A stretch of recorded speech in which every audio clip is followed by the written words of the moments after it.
part of the struggle that we've seen is some of the practice management systems that we use. When we print out a treatment plan, it has all of the codes next to it and it has all of the scientific terms, and it's really difficult.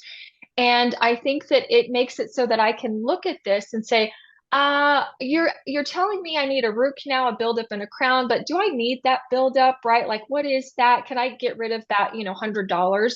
And so I think that it's about simplifying what the patient sees, right? It's a white tooth surface filling. It's whatever, how you want to put it on there, like simple language for them. And then I think it's about having the full price, right? Versus them picking it apart. Here's what your insurance benefit likely covers. And then here are options to pay, right? And so I think that it just has to be simplified. And I think that where we make the mistake, and this is probably a little more controversial, is so the dentist will come in, the dentist will go through things, and then they bring in a treatment coordinator, and the treatment coordinator has to handle almost the selling of the treatment. And they're going through, well, do you want implants or do you want a partial or a bridge? Or like they're going through that. And I think that it overcomplicates it.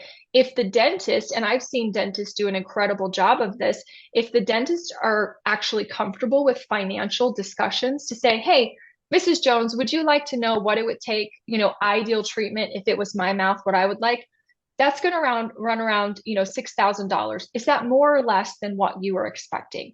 Oh, that's less. Great. You know what? We're going to come in and get started. We're going to fit flexible financial options into your budget. Sally's going to take care of you versus like overcomplicating it with too many options. If Mrs. Jones was okay with the 6,000, just run with it. If 6,000 was too much, then it was okay. Well, the next option that you have, it's going to come in and out of your mouth. Tell her the pros and cons. That's probably going to be about $3,000. Is that more or less than what you would expect?